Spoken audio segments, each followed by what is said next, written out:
Welcome dear students. आज की class एक विशेष उद्देश्य को लेकर के है और वह उद्देश्य है आरएस मेंस की एग्जाम में आंसर कैसे लिखें। देखिए, छोटा सा टॉपिक है, आरएस मेंस के एग्जाम में पूछ लें उद्देश्य प्रस्ताव क्या है। 2 नंबर का पूछ ले सकते हैं, 5 नंबर का पूछ सकते हैं, उद्देश्य प्रस्ताव क्या है। ठीक है, तो देखिए उसका एकदम राइट आंसर कौन सा माना जाएगा, वह आंसर जो एनसीईआरटी की बुक्स में है, ये हम सब जानते हैं। ठीक है, तो इसलिए आपके सामने है ये एनसीईआरटी की बुक है और 11th क्लास की पॉलिटिकल साइंस का फर्स्ट चैप्टर है, उसमें एक दे रखा है उद्देश्य प्रस्ताव के बारे में। अगर हम यह आंसर लिखेंगे आरएस मेंस में तो शायद ज़्यादा प्रभावी होगा और बहुत अच्छे मार्क्स आने की संभावना है। देख लेते हैं क्या क्या खास बातें हैं। ऑब्जेक्टिव तो सिंपल सी बात है, उद्देश्य प्रस्ताव किसने प्रस्तुत किया। ऑब्जेक्टिव क्वेश्चन आए तो आप बताएंगे पंडित जवाहरलाल नेहरू ने प्रस्तुत किया। कब किया? 1946 में प्रस्तुत किया। ये ऑब्जेक्टिव का हो गया। डेस्क्रिप्टिव में क्या क्या खास बातें हैं, देखिए नंबर फर्स्ट में हम बात करेंगे उद्देश्य प्रस्ताव की। देखिए क्या बात बता रखी है कि भारत एक स्वतंत्र संप्रभु गणराज्य है। ये फर्स्ट बात आपको उद्देश्य प्रस्ताव में लिखनी है, जो हम जानते हैं पहले से कि भारत एक स्वतंत्र संप्रभु गणराज्य है। संप्रभु का मतलब क्या होता है? ऐसा देश, ऐसा गणराज्य जिसके ऊपर किसी अन्य देश का कोई भी अधिकार नहीं हो। यह उद्देश्य प्रस्ताव है, फर्स्ट बात है। दूसरी बात क्या है? उद्देश्य प्रस्ताव की दूसरी बिंदु क्या है कि भारत ब्रिटेन के अधिकार में आने वाले भारतीय क्षेत्रों, देशी रियासतों और देशी रियासतों के बाहर के ऐसे क्षेत्र जो हमारे संघ का अंग बनना चाहते हैं वह का एक संघ होगा। मतलब इसको हम शॉर्ट में ये कह सकते हैं, भारत एक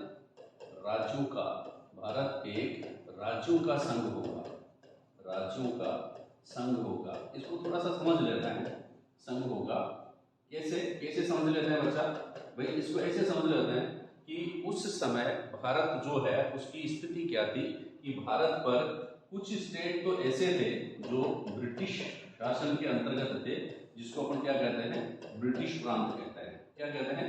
ब्रिटिश प्रांत। ठीक है, कुछ क्षेत्र ऐसे थे जो देशी रियासतों, जिनके ऊपर देशी राजाओं का अधिकार था, जिनको क्या कहते हैं?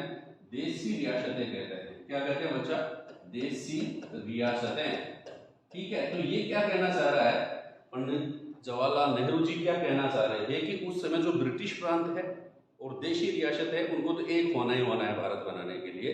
इसके अलावा भी जो भी अन्य राज्य बच गए हैं आसपास, जो भारत संघ में मिलने की इच्छा रखते हैं, वो भारत संघ में मिल सकते हैं। इस प्रकार जो भारत बनेगा वह क्या होगा? इन राज्यों का संघ होगा। बात समझ में आ गई होगी। ठीक है, तो ब्रिटिश प्रांत और देशी रियासतों के अलावा भी कोई भी देशी रियासतों के बाहर के ऐसे क्षेत्र जो हमारे संघ का अंग बनना चाहते हैं, यानी कि जो भारत में मिलना चाहते हैं, उनको मिला करके एक भारत क्या होगा? राज्यों का संघ होगा। ये दूसरी लाइन आप लिखेंगे, बढ़िया नंबर आएंगे। नेक्स्ट, तीसरी बात क्या है कि संघ की इकाइयां स्वायत्त होंगी। संघ की इकाइयों से तात्पर्य वर्तमान राज्यों से है, वो स्वतंत्र होंगे, अपने आप में स्वतंत्र है।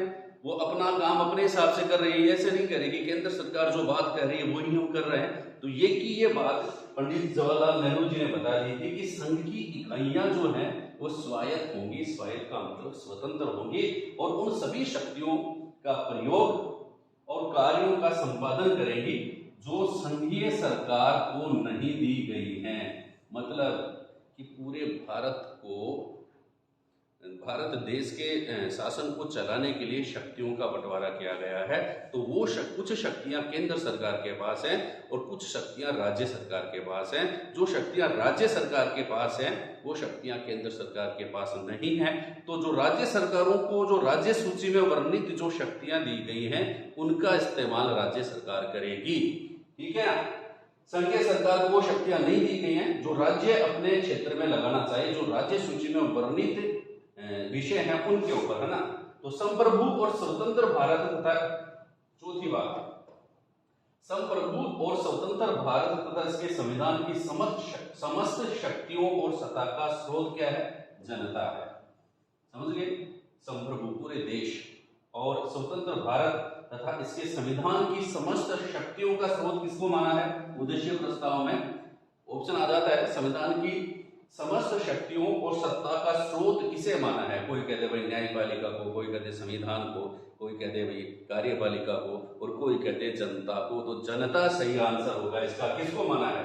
जनता को समस्त शक्तियों, संविधान की समस्त शक्तियों और सत्ता का स्रोत किसको माना है? जनता को। एनसीईआरटी है, शब्द इंपॉर्टेंट है, हर शब्द को अपने को समझना है, हर शब्द को ध्यान से देखना है, कहीं गलती नहीं हो जाए। ऑब्जेक्टिव में भी पूछ लेते हैं, लेकिन अपन ये जो रीड कर रहे हैं ना, वो डिस्क्रिप्टिव एग्जाम के हिसाब से रीड कर रहे हैं। नेक्स्ट क्या बात है, इसको अपन करते हैं थोड़ा सा क्लियर, और नेक्स्ट करते हैं अगली लाइन क्या कहना चाह रही है। देखिए, अगली लाइन ये कहना चाह रही है उद्देश्य प्रस्ताव की, कि भारत के सभी लोगों को सामाजिक, आर्थिक और राजनीतिक न्याय 3 प्रकार के न्यायों की चर्चा यहाँ पर की है। न्याय 3 प्रकार के, सामाजिक, आर्थिक और राजनीतिक न्याय। ठीक है। कानून के समक्ष समानता, मतलब किसी भी जाति धर्म के आधार पर भारत के नागरिकों से अपन भेदभाव नहीं कर सकते, कानूनी रूप से सब समान है। प्रतिष्ठा और अवसर की समानता, प्रतिष्ठा और अवसर की समानता उनको हम प्रोवाइड करवाएंगे। कानून और सार्वजनिक नैतिकता की सीमाओं में रहते हुए भाषण, मतलब अगर भाषण देना है तो क्या बात लिख रखी है? कानून और सार्वजनिक नैतिकता की सीमाओं में रहते हुए भाषण, अभिव्यक्ति, विश्वास, धर्म और उपासना, व्यवसाय, संगठन और कार्य करने की मौलिक स्वतंत्रता है। देखिए, बहुत बार प्रश्न आ जाता है, संविधान की प्रस्तावना में कितने प्रकार के, या भारत के संविधान में कितनी प्रकार की स्वतंत्रताओं का उल्लेख किया गया है? वो अलग प्रश्न है। यहाँ प्रश्न है क्या, इस उद्देश्य प्रस्ताव में भारत के नागरिकों को कितने प्रकार की मौलिक स्वतंत्रताओं को देने की बात कही गई है? तो देखिए कौन कौन सी है। कानून और सार्वजनिक नैतिकता की सीमाओं में रहते हुए, नंबर 1 भाषण की स्वतंत्रता, अभिव्यक्ति की स्वतंत्रता, विश्वास की स्वतंत्रता, धर्म की स्वतंत्रता, उपासना की स्वतंत्रता, व्यवसाय की स्वतंत्रता, संगठन की स्वतंत्रता और कार्य करने की मौलिक स्वतंत्रता की गारंटी दी गई है। लगभग 8 स्वतंत्रताओं की चर्चा यहाँ पर की जा चुकी है, और अपने मेंस के साथ इनको याद रखने के लिए भी आप ये ध्यान में रखें, कितने शब्द यहाँ पर लिखे हुए हैं। भाषण, अभिव्यक्ति, विश्वास, धर्म, उपासना, व्यवसाय, संगठन और कार्य करने की मौलिक स्वतंत्रता की गारंटी और सुरक्षा, दोनों गारंटी और सुरक्षा दी जाएगी। ये नेक्स्ट बिंदु है। फिर जो अल्पसंख्यक है, अल्पसंख्यकों, पिछड़ों, जनजातीय क्षेत्र, दलित व अन्य पिछड़े वर्गों को समुचित सुरक्षा दी जाएगी। यह भी उद्देश्य प्रस्ताव की मुख्य बिंदु है। ठीक है। नेक्स्ट और देखिए,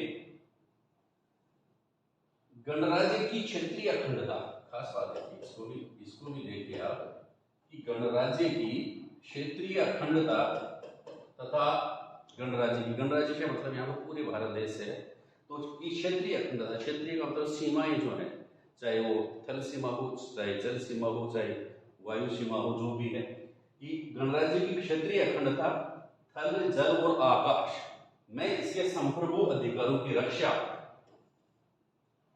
सभ्य राष्ट्रों के कानून और न्याय के अनुसार की जाएगी। मतलब जो यूएनओ वगैरह जो होते हैं, संयुक्त राष्ट्र संघ जो भी शर्तें डिसाइड करता है उसका भारत पालन करेगा, लेकिन अगर इसके खिलाफ कोई अन्य देश भारत पर आक्रमण करता है तो उसका वह मुंह तोड़ जवाब देने की क्षमता रखेगा। ये कह रहा है अधिकारों की रक्षा करेगा, सभ्य राष्ट्रों के कानून और न्याय के अनुसार रक्षा की जाएगी भारत की। विश्व शांति, नेक्स्ट लाइन क्या कह रही है, कि विश्व शांति और मानव कल्याण के लिए भारत का जो नैतिक कर्तव्य यहाँ पर बताया है, कि भारत का नैतिक कर्तव्य क्या होगा, कि विश्व शांति और मानव कल्याण के विकास के लिए पूरे वर्ल्ड में भी कुछ ना कुछ भारत हमेशा देता आया है। तो इस उद्देश्य प्रस्ताव में भी उसी भावना को प्रकट किया गया है कि विश्व शांति और मानव कल्याण के विकास के लिए देश स्वेच्छापूर्ण और पूर्ण योगदान करेगा। विश्व शांति के लिए भारत हमेशा प्रयास करता रहेगा। ठीक है, आप भी प्रयास करते रहे, पढ़ते रहें, ताकि आप आरएस मेंस में अच्छे मार्क्स ला सके। एनसीईआरटी पढ़ें, आगे बढ़ें। थैंक यू, धन्यवाद।